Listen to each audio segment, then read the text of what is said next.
Miftahul Jannah, la ilaha illallah. Miftahul Jannah, la ilaha illallah. La ilaha illallah, Muhammadur Rasulullah.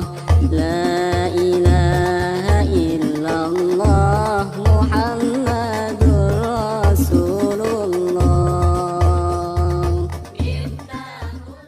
Bismillahirrahmanirrahim. Assalamualaikum warahmatullahi wabarakatuh.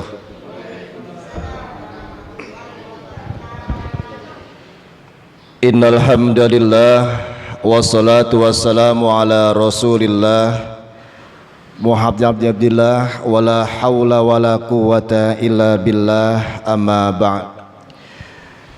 Pengurus DKM Masjid Miftahul Jannah yang Allah muliakan, segenap Bapak Ibu jamaah Masjid Miftahul Jannah yang sama-sama juga dimuliakan Allah Subhanahu wa ta'ala. Tidak terasa kita pada siang hari ini di tengah teriknya matahari dan panasnya cuaca tidak menyurutkan niat dan langkah kita untuk sama-sama hadir di rumah Allah yang mulia ini dalam hari yang ke-29 ya, 26 ya, 26. Mudah-mudahan segala aktivitas ibadah kita, baik yang wajib maupun yang sunnah, kiranya Allah mencatatnya sebagai kebaikan buat kita. Amin ya rabbal alamin. Dan tentunya harapannya kita tetap Allah berikan kesehatan, umur yang panjang, dan senantiasa Allah ringankan kaki kita, Allah ringankan hati kita untuk sama-sama melaksanakan perintah Allah Subhanahu wa ta'ala. Amin ya rabbal alamin. Bapak Ibu yang Allah muliakan, salah satu amalan yang Rasulullah sunnahkan, muakkadkan, yaitu adalah i'tikaf. I'tikaf itu berasal dari kata i'tikafa ya'takifu i'tikafan, artinya berhenti sejenak, merenung sejenak akan kebesaran Allah Subhanahu wa ta'ala. Antara i'tikaf dengan tafakur itu beda-beda tipis. Sama-sama merenung akan ciptaan Allah, sama-sama mentadaburi akan kebesaran Allah, sehingga timbul keyakinan kita, keimanan kita meningkat setelah kita melaksanakan itu. Jadi tafakur dengan i'tikaf itu sama-sama merenung akan kebesaran Allah Subhanahu wa ta'ala. Kalau bedanya adalah, kalau tafakur itu kita bisa melaksanakan di mana saja. Umpama ibu-ibu majelis taklim pengajian menjelang Ramadan biasa tutup kan Pak ya? Tutup sementara. Ada yang pergi ke puncak, ada yang pergi ke Anyer, ada yang pergi ke gunung. Untuk apa? Untuk tafakur, melihat keindahan Allah. Bagaimana Allah ciptakan bunga-bunga yang begitu indah luar biasa, menciptakan pohon-pohon yang berbagai macam warnanya, menciptakan dedaunan yang begitu macam rupanya. Timbul kebesaran Allah di situ. Itu tafakur. Tapi kalau seandainya i'tikaf, itu sama-sama merenung juga. Cuma bedanya kalau i'tikaf itu merenungnya tempatnya di masjid. Apa panduannya? Surat Al-Baqarah ayat 187. Wa antum akifuna fil masajid. Dan hendaklah kalian beriktikaf di masjid-masjid. Jadi kalau tafakur bisa di gunung, bisa di hutan, bisa di lautan, di pantai. Tapi kalau iktikaf itu hanya tempatnya di masjid. Dan tidak disebutkan dalam hal itu apakah masjidnya besar Apakah masjidnya sedang atau masjidnya kecil? Tidak. Setiap bangunan, setiap tempat sujud yang berbentuk bangunan itu namanya masjid. Ini masjid. Bisa kita itikaf di sini. Dan itikaf itu tidak mesti berapa lamanya. Tidak harus sekian jam, tidak. Tidak harus sekian hari, tidak. Boleh setengah jam, silakan. Boleh 1 jam, monggo. Boleh 1 hari, silahkan. 2 hari asal kuat.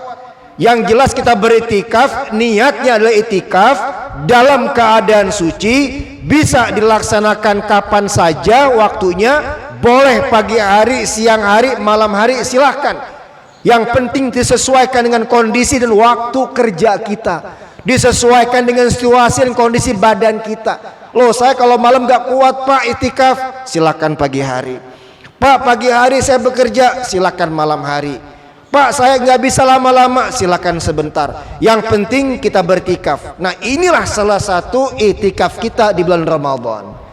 Itikaf bisa sholat, itikaf bisa baca Al-Quran, bisa membaca-baca buku agama, bisa merenung akan Allah, merehasabah diri kita. Termasuk kita kajian seperti ini, itu bagian daripada itikaf kita kepada Allah Subhanahu wa ta'ala. Maka kalau kita niatkan hari ini siang hari itikaf, maka pahalanya adalah itikaf untuk kita semua. Amin ya rabbal alamin. Jadi nggak usah nunggu malam hari, tidak usah nunggu bersama-sama, tidak. Berkumpul kita dalam masjid untuk sama-sama merenung agama Allah, mengkaji agama Allah, mengkaji ilmu-ilmu Allah. Itulah itikaf kita dalam Ramadan ini. Nah, itu. Alhamdulillah DKM kita luar biasa. Dibuatkan fasilitas hari Sabtu, hari kajian. Luar biasa. Ya, di mana-mana mungkin orang habis sholat zuhur selesai.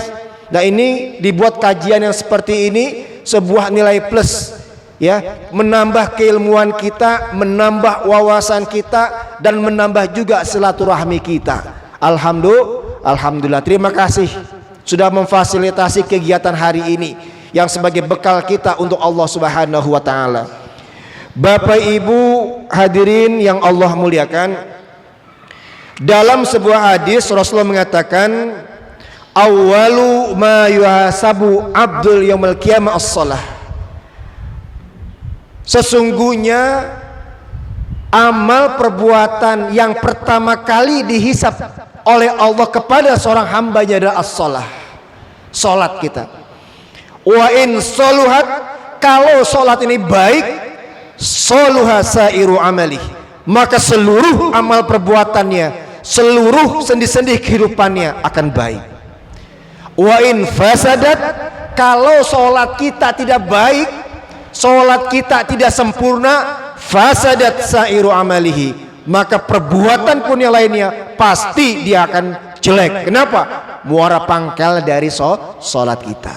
Nah, pada hari ini kita akan berbicara tentang salat. Kalau waktu lalu tentang zakat, nah saat ini kita akan salat. Karena begitu pentingnya salat ini. Rasul menerima wahyu yang jauhnya luar biasa itu cuma satu. Apa itu? Salat. Nerimanya di mana? Di Sidratul Muntaha. Kalau puasa terimanya di Madinah. Zakat terimanya di Madinah.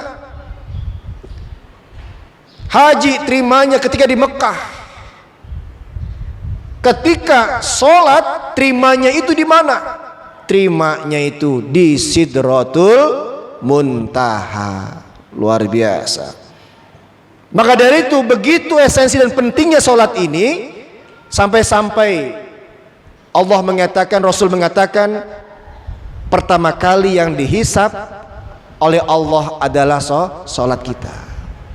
Nah, sekarang pertanyaan kita adalah, bagaimana sholat yang benar menurut Rasulullah Sallallahu Alaihi Wasallam? Bagaimana kaifiatnya? Sholat seperti apa sih yang benar itu? Yang pertama, sholat yang benar itu sholat yang memberikan 2 dampak dalam kehidupannya. dampak hidup tenang, dan juga mampu membuat pelakunya menghindarkan dari yang Allah haramkan, dari membuat kerusakan, dari membuat sesuatu perbuatan yang melanggar agama, yang melanggar keturunan. Itu namanya sholat. Kemudian bagaimana cara menumbuhkannya? Pertama adalah menumbuhkannya, sholat itulah khosyi'un. Kita harus khusyuk dalam sholat kita. Khusyuk itu bukan masalah perkara melemlek. Ada yang mengatakan ya, khusyuk itu, wah kalau kita khusyuk itu meremlek. Coba kalau meremlek pasti khusyuk. Tidak. Khusyuk itu yang pertama, kita kayak orang pacaran khusyuk nih. Saya yakin yang hadir sih pernah pacaran semua ya Pak. Masya Allah ya. Coba kita pacaran, pasti yang namanya orang pacaran, yang pertama itu apa? Adanya pertemuan, adanya sebuah persiapan untuk kita bertemu dengan idola kita. Adanya persiapan kita bertemu dengan pacar kita. Telepon, Neng saya akan datang ke rumah ya malam minggu, nanti malam nih. Jam berapa Mas? Jam 8 insya Allah habis terawih. Ada persiapan. Tentunya apa? Menyambut kehadiran sang pacarnya. Wanita yang mempersiapkan luar biasa. Pakaian disetrika luar biasa. Parfum disiapkan. Makanan disiapkan. Ya, berdandan luar biasa. Begitu laki-lakinya dipersiapkan segala macam, fisiknya agak tampil prima di depan pacar kita misalnya. Ada persiapan kita bertemu dengan sang pacar kita. Salat yang khusyuk pun, salat yang ada persiapannya bertemu dengan Allah Subhanahu wa taala, pasti timbulnya khusyuk. Kalau salat maghrib umpama jam 5, jam 6 kurang katakanlah 10 menit, kalau orang ada persiapan jam 5 dia sudah mandi, jam setengah 6 sudah nongkrong, kita siap-siap ke masjid. Ada persiapan untuk bertemu Allah. Bagaimana akan khusyuk kalau seandainya maghrib jam 6, jam setengah 6 kita masih main futsal, yang ibu-ibunya masih goreng-goreng, masih masak segala macam, jam 6 kurang keringetan, masih jam 6 kita sholat dalam keadaan keringetan. Tidak mungkin kita khusyuk. Kenapa? Tidak ada persiapan kita bertemu dengan Allah Subhanahu wa taala. Maka kalau kita di Mekah atau di Madinah, jam 5 subuh waktu sana, jam 3 subuh kita sudah nongkrong di depan Ka'bah, menunggu waktu sholat, menunggu azan ketika itu. Kenapa? Ada persiapan kita bertemu Allah, ada persiapan kita bertemu yang menciptakan kita. Pasti timbullah khusyuk kita. Nah ini yang kedua, kenapa orang pacar itu enak? Karena apa? Karena ada nyambung, apa yang dikatakan itu nyambung. Pacaran sekian tahun pasti yang diomongin itu juga, enggak jauh-jauh dari itu juga, dan nyambung, enak. Ngobrol udah 2 jam, kata ayah, nak masuk nak, nggak ada sama tetangga, sudah 2 jam kamu ngobrol. Ntar Pak dikit lagi. Udah 2 jam dibilang masih kurang. Kenapa? Karena nyambung, ngerti apa yang dibicarakan itu. Maka kalau sholat khusyuk itu apa? Sholat yang mengerti apa yang kita baca dalam sholat kita. Pasti timbulnya khusyuk. Ketika baca Al-Fatihah, lafal mengatakan Bismillahirrahmanirrahim. Hati mengatakan dengan namamu ya Allah yang maha penyayang.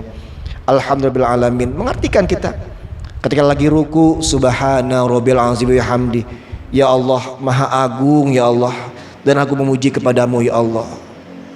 Baca innal salati wa nusuki, sesungguhnya salatku, hidupku, matiku semuanya untuk engkau ya Allah. Pasti timbulnya khusyuk kita. Enggak akan mungkin otak kita akan mikir yang lain-lain. Enggak mungkin otak kita mikir hutang kita saat sholat. Gak mungkin otak kita akan berpikir masalah dunia tentang sholat. Kenapa? Kita mengerti apa yang kita baca dalam sholat kita. Pasti timbullah khusyuk. Kemudian apa? Adanya keteraturan dalam gerakan sholat. Nah ini adanya keteraturan dalam gerakan sholat. Salat itu kata Rasulullah apa? Sallu kama ra'aitumuni usolli. Salatlah engkau sebagaimana aku salat. Salatlah engkau sebagaimana aku salat. Artinya apa? Salat harus mencontoh Rasul, bukan mencontoh sahabat, bukan mencontoh tabi'in. Dari mana taunya? Dari hadis-hadis yang Rasulullah SAW berikan kepada kita. Ya, jadi dalam sholat itu ada rukun sholat, ada sunnah sholat.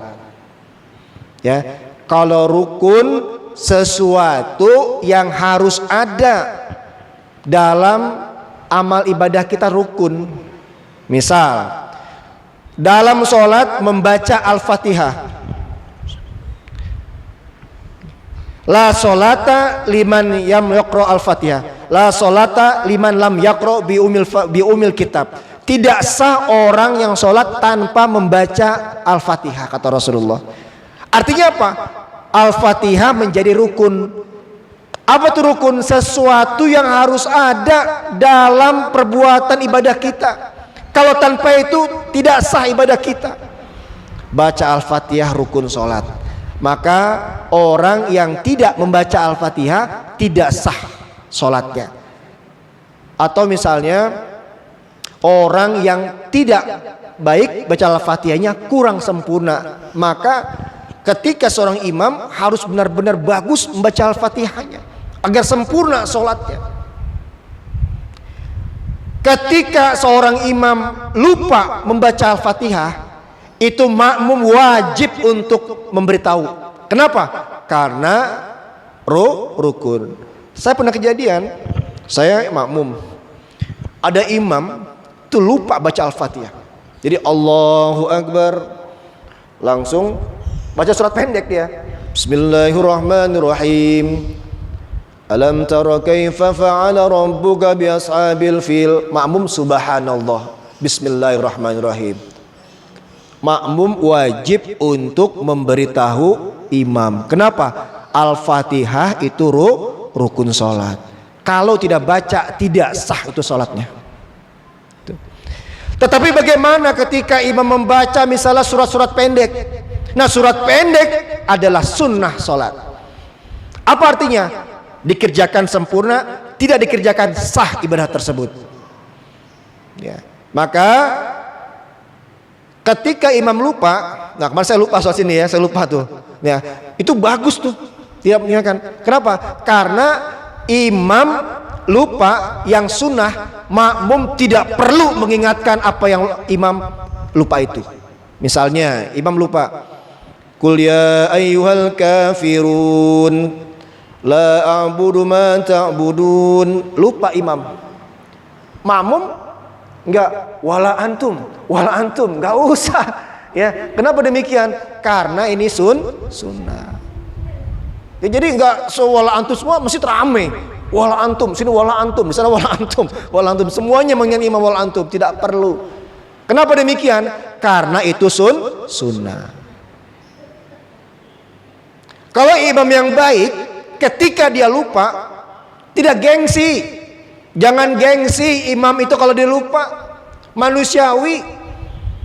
Ketika saya haji kemarin, itu ada imam, ada haram tuh lupa dia. Ya manusiawi, lupa itu. Dan surat pendek lupa. Sekelas Sudes itu lupa baca Qur'annya. Sekelas Sudes lupa. Ya. Tapi apa? Dia ingat lagi. Tapi kalau seandainya nggak ingat lagi, Qul ya ayyuhal kafirun la a'budu ma ta'budun, lupa. Wala antum terus gitu terus. Ganti surat misalnya. Bismillah, nggak perlu ganti surat. Imam yang baik kalau lupa langsung Allahu Akbar, ruku. Kenapa? Membaca surat itu sunnah sholat, bukan rukun. Sesuatu rukun kalau ditinggalkan tidak ada masalah dan tetap sah dalam melaksanakan ibadah itu. Nah, itu. Jadi di sini bapak-bapak kalau ada imam nih kalau lupa nggak usah muter-muter, nggak usah kita gengsi. Wah saya gengsi, ada mertua saya di belakang. Wah harus ganti surat lagi nih. Nggak perlu, langsung imam yang cerdas langsung Allahu Akbar. Ya, itu tata cara berjamaah. Dan kita makmum nggak usah ngingetin, ya nggak usah ingetin, ya nggak usah ingetin tentang kita hafal, kita hafiz kita, seorang penghafal Quran, ingetin imam, nggak usah, ya nggak usah, ya, karena itu sunnah. Kecuali imamnya lupa al-fatihah, iyyaka na'budu wa iyyaka nasta'in, lupa imam, apa ya, lupa terus dia lama. Makmum harus mengatakan ihdinas siratal mustaqim, ingatkan. Kenapa? Itu yang rukun. Nah, ini kadang-kadang jarang yang tahu kita ini, ya seperti itu, ya seperti itu. Itu kaifiat, ya kaifiat. Nah itu. Kemudian imam yang baik, kata Rasulullah, idza amma ahadukum nas falyukhaffif, kata Rasulullah. Kalau seandainya engkau mengimami orang lain, falyukhaffif, kata Rasulullah, ringankan bacaanmu, kata Rasulullah. Fa innahum fi sighar, karena di antara mereka ada anak kecil yang boleh jadi nggak kuat berisik, dia nggak kuat tenangnya, pas berisik dia kok kelamaan. Wal kibar, ada orang tua renta yang udah bongkok, ya nggak kuat lama berdiri misalnya, ya. Ada orang-orang yang sakit, yang kakinya misalnya asam urat tinggal lama berdiri, maka ringankan bacaan. Maka lihat kata imam itu, ya sebelum imam tuh langsung begini dulu, lihat kursi jamaah bagaimana. Oh ada anak orang tua, oh ada yang anak kecil. Kalau seandainya dilihat, oh kayaknya imamnya, wah jamaahnya kayaknya sehat semua nih, barulah. Tapi kalau seandainya lihat, oh ada anak kecil, ada yang tua renta, maka ringankan bacaannya. Kenapa demikian? Karena imam itu bukan ajang MTQ. Imam itu bukan ajang untuk kita pamer bacaan. Ya, imam itu bukan ajang untuk kita supaya dilihat orang lebih orang berilmu, tidak. Seperti itu.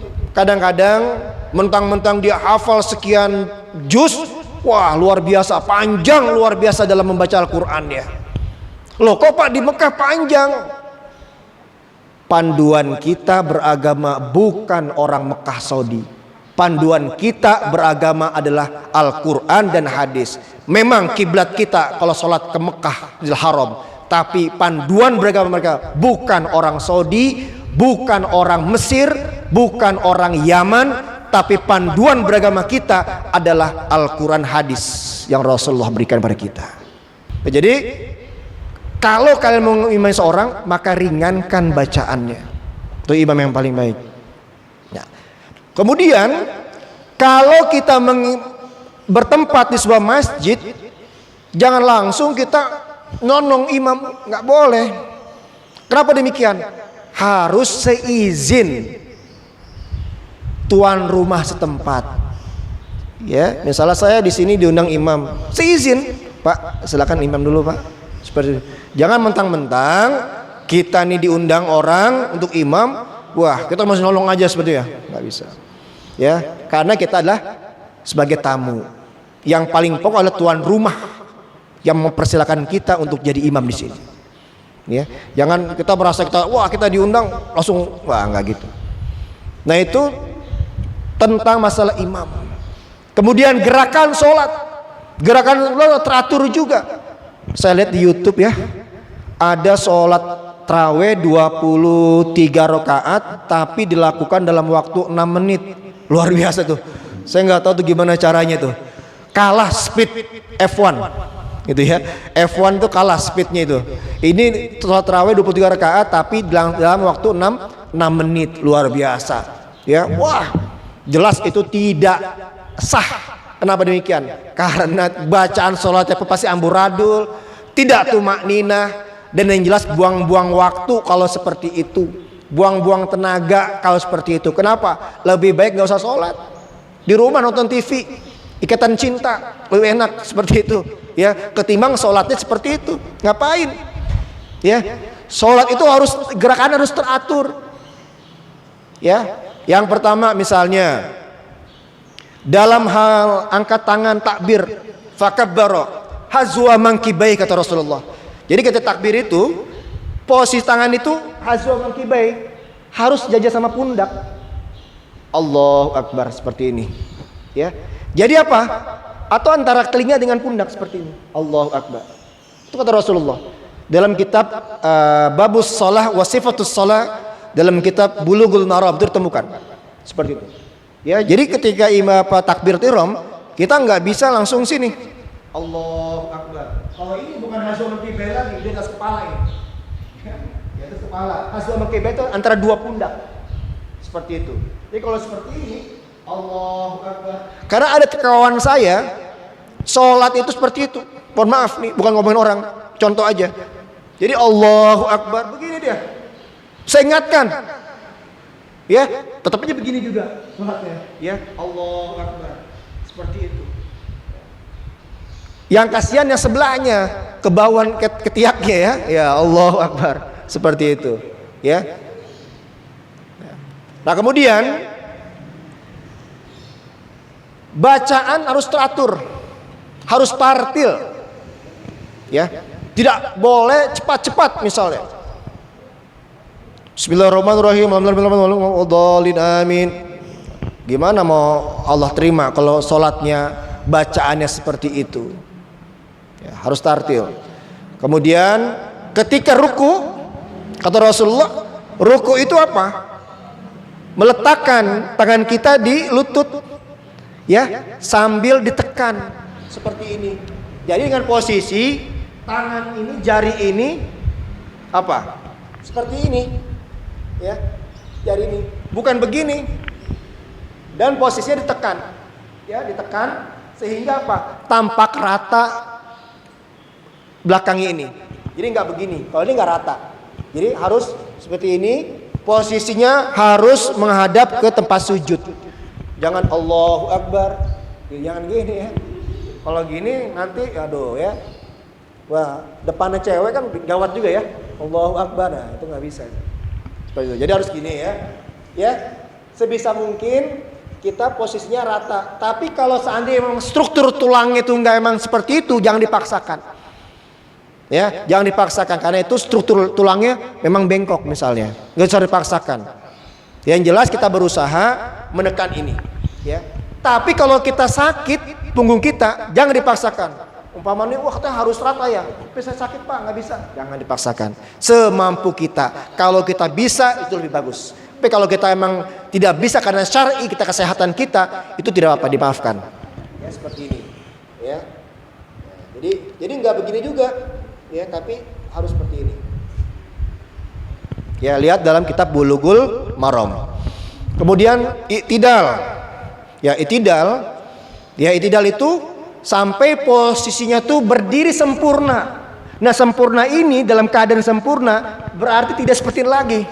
Karena kita temuin kan di ini orang ada ya. Sami Allahu liman hamidah.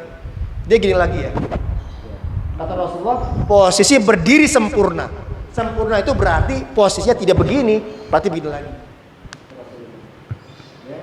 Jadi kalau begini lagi itu saya mempertanyakan di mana tuh hadisnya. Ya, kalau seperti itu lagi. Jadi pas kami Allahu liman hamidah, ini sempurna seperti ini. Jadi ketika sujud, yang pertama kali kena ke lantai itu bukan tangan. Tahu apa?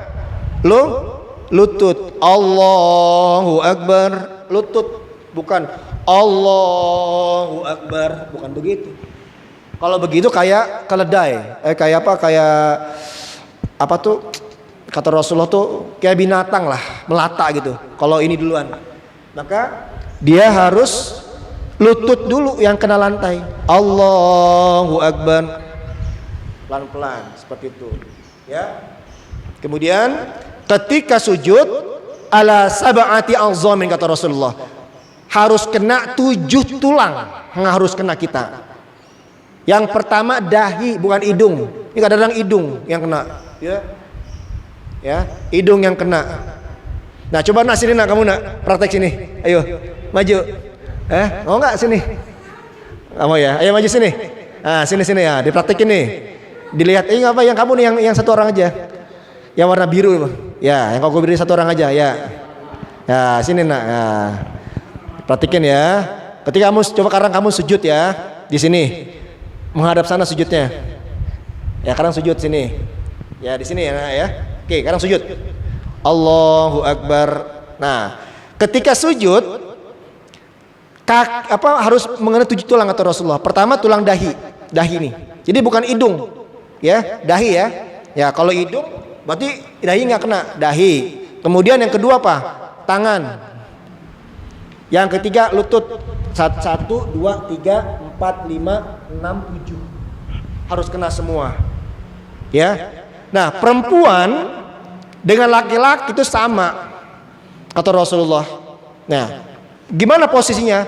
Tidak terlalu besar, tidak begini, ya, tidak seperti ini, ya, ya ini kayak binatang kata Rasulullah, dan juga tidak seperti ini, gitu, ya. Tapi apa? Rasul sampai kelihatan ketiaknya kata dalam hadis itu. Kalau gini kita nggak ketiaknya, enggak. Sementara hadis katakan Rasulullah ketika sujud sampai terlihat kedua ketiaknya. Berarti apa? Ketiaknya gini, kemudian ibu seperti ini. Nah, kita gini ya. Nah, tangannya posisinya lah harus dirapatkan.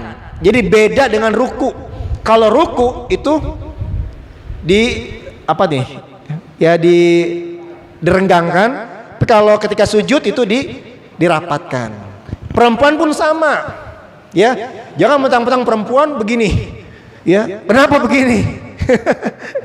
Allah alam ya, apakah lagi nggak pakai bagian dalamnya gitu ya, takut gitu ya. Seperti ini, jadi begini sama. Jadi perempuan laki-laki itu sama dalam sholat, nggak ada bedanya. Ya, dan terus yang berikutnya, ujung kaki harus menghadap kiblat. Ujung kaki harus menghadap kiblat nih. Jari-jari kaki harus menghadap kiblat semuanya. Artinya apa? Harus ditekuk seperti itu. Ya nggak boleh lurus gini misalnya, ya lurus gini, itu nggak boleh lurus seperti ini, harus ditekuk menghadap kiblat, ujung-ujung jarinya seperti itu. Nah ini dalam hadis nih katakan seperti itu, ya. Atau begini nggak boleh juga, tuh seperti ini. Nah ini, ya. Nah terus, oke, Allahu Akbar. Duduk atau doa sujud. Nah ini bagus nih, ya seperti ini, ya bagus nih ya. Jadi posisinya menduduki kaki ya telapak kaki yang kiri posisinya. Jadi ininya nggak begini, ya, atau seperti ini, silang kayak begini duduknya, ya. Ya itu nggak bisa itu kayak gitu. Ya duduk orang maaf ya, tidak seperti itu duduknya. Jadi harus kakinya yang tadi, ya seperti ini. Nah itu caranya, ya. Kemudian at-tahiyat. Gimana at-tahiyat coba? Nah, at-tahiyat seperti ini. Lagi-lagi tidak dipaksakan kalau kita sakit misalnya. Maaf kayak Pak Eko ya, Pak Badrianto. Ya kan?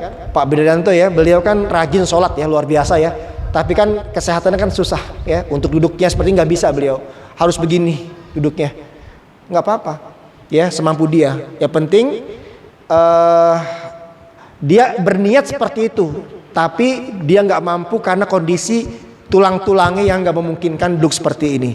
Jadi jangan dipaksa. Tapi kalau kita yang masih normal, seperti inilah kata Rasulullah SAW dalam hadisnya.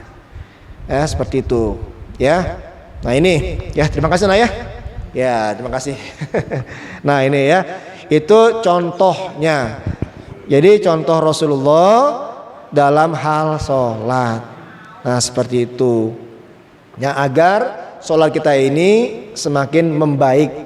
Nah, kemudian ada lagi polemik, Pak, sekarang nih kiblat kita udah nggak lagi ke barat Pak. Ya berarti harus ganti kiblat nih sekarang nih, harus disesuaikan. Nggak perlu. Kenapa nggak perlu? Karena surah Al-Baqarah ayat 144 mengatakan, dulu kiblat pertama orang Islam itu ke Aqsa. Jadi sebelum ke Masjidil Haram, kiblat orang-orang Muslim itu dulu ke Aqsa semua. Kenapa demikian? Karena di Ka'bah itu banyak berhala. Takutnya orang menyembah berhala ketika itu. Maka Allah mengembalikan, menyuruh Muhammad dan pengikutnya ketika itu untuk mengarah kiblatkan ke Masjidil Aqsa. Sampai lebih kurang 10 bulan tuh Rasulullah di sana semua, Palestina. Kemudian di Masjid Qiblatain, ya Masjid Qiblatain yang sekarang namanya di Madinah itu, ya, Rasul menerima perintah untuk apa? Untuk merubah arah kiblat. Lagi sholat Rasulullah, ya, perintah merubah arah kiblat. Turunlah surat Al-Baqarah ayat 144. Ya, potongan saya bacakan. Fawalli wajhaka syatral masjidil haram. Wahai Muhammad, engkau hadapkan, palingkan kiblatmu ke Masjidil Haram. Akhirnya doa Nabi terkabul pada pertengahan Sya'ban, gitu terjadinya. Dan sekarang diabadikan di Masjid Qiblatain di Madinah tuh ada tempatnya tuh, mihrabnya, di mana Rasulullah dulu pernah ke Aqsa, dia berpindah ke Haram. Kiblatnya itu ada dua kiblat, masih dua kiblat tuh ada, seperti itu. Nah, syatrah itu artinya menghadap atau ke arah, itu syatrah bahasa Arabnya. Saya ke arah Sandratek, saya menghadap ke arah Sandratek, bisa ke sini, bisa ke sini, ya, atau begini, terus Sandratek.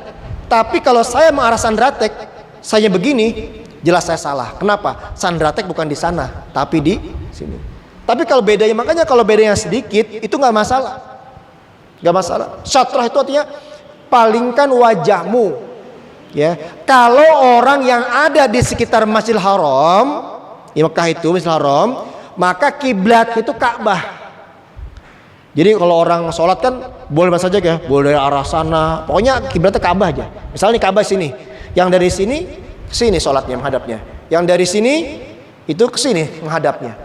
Punya Ka'bah kalau orang yang ada di Masjidil Haram. Tapi karena kita di luar Masjidil Haram, kiblat kita bukannya Ka'bah, tapi kiblat kita adalah Masjidil Haram.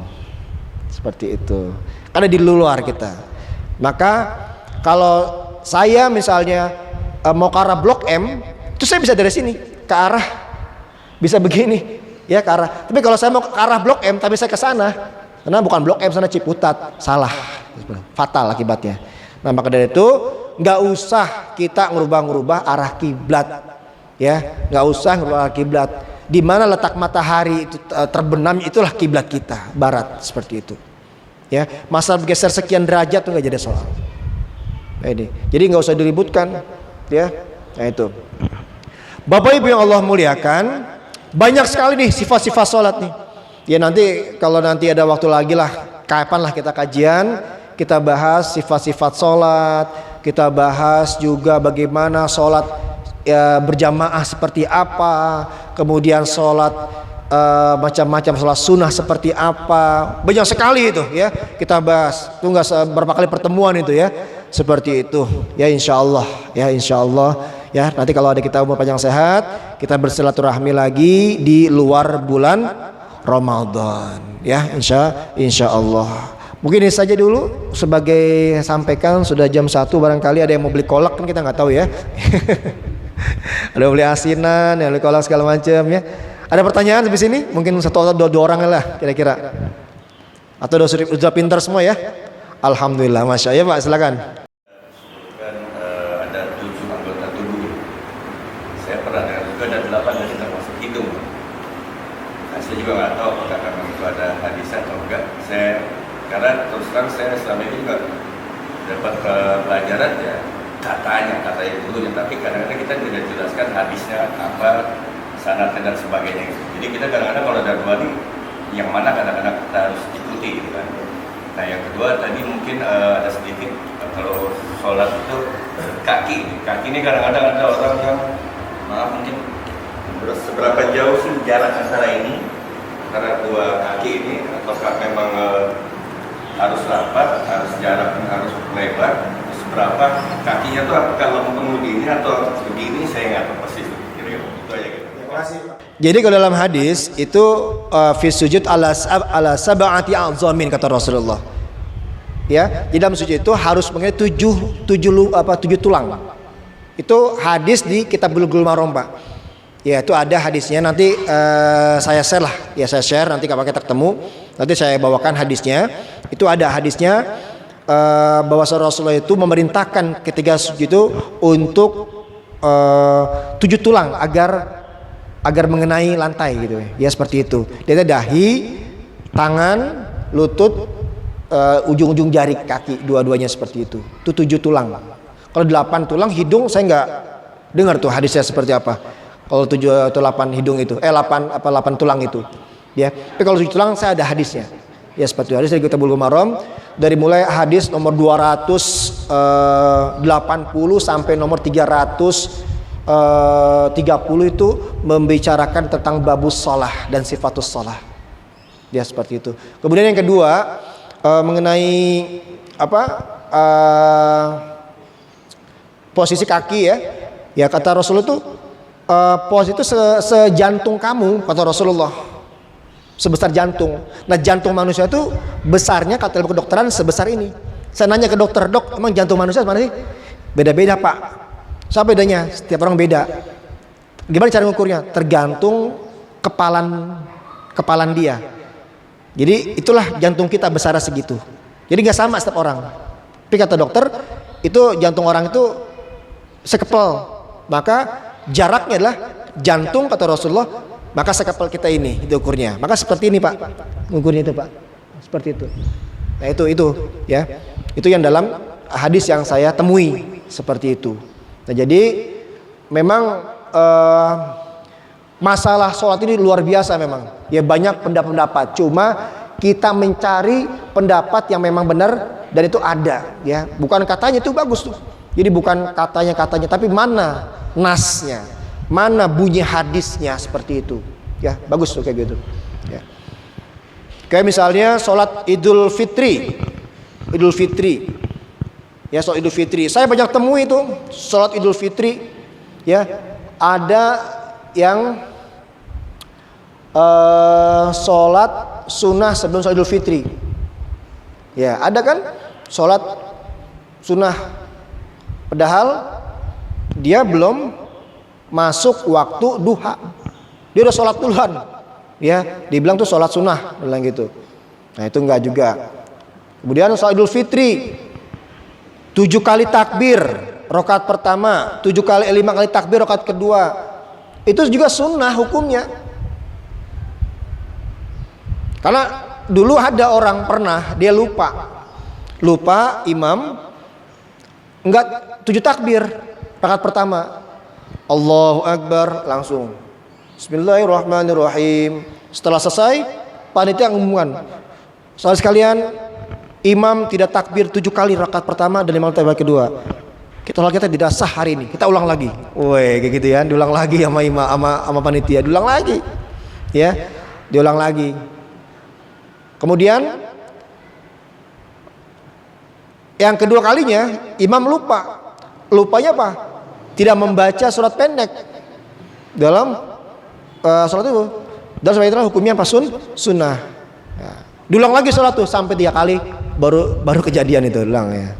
Nah itu. Jadi Bapak Ibu sekalian, mengangkat 7 takbir dalam sholat Idul Fitri pun itu sunnah. Boleh sekali takbir,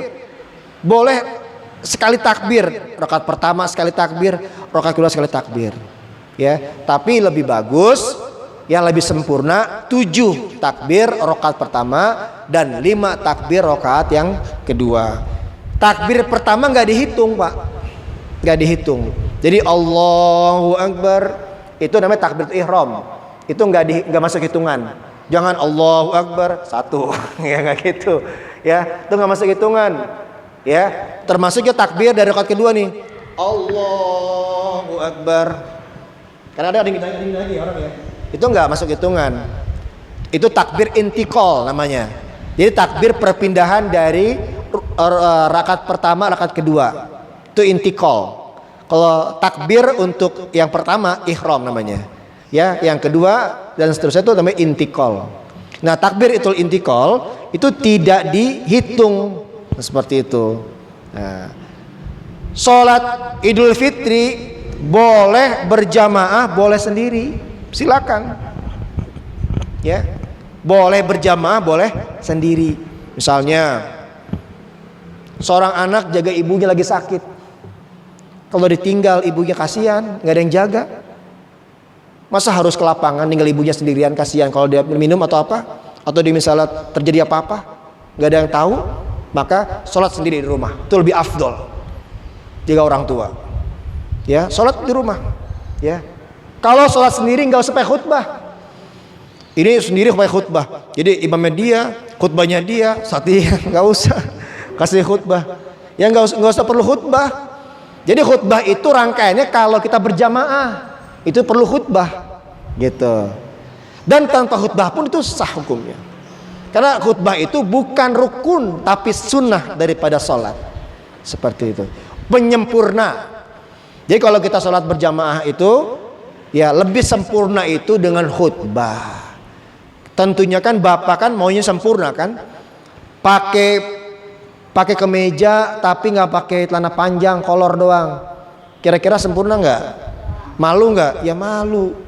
Maka supaya nggak malu pakai khutbah, penyempurna sholat kita kalau kita berjamaah. Nah gitu ya. Mendengarkan khutbah itu juga rangkaian sempurna sholat kita. Ya, nggak dengerin pun nggak masalah, sah. Pulang khutbah panjang banget nih, sah hukumnya. Tapi kurang sempurna. Ibarat orang pakai baju nggak pakai celana. Kira-kira berani nggak pak? Pakai baju nggak pakai celana, keliling, sandratek gitu ya, pakai sempak doang gitu ya. Nah itu orang yang sholat Idul Fitri tapi dia nggak dengerin khutbah. Itu ibarat orang pakai baju nggak pakai celana. Nah nanti kita lihat tuh ya, siapa nih yang pulang nih pas Idul Fitri? Wah itu nggak pakai baju pakai celana tuh. Ya seperti itu kira-kira. Ya itu soal Idul Fitri. Dilaksanakan kapan? Dilaksanakan waktu sholat duha.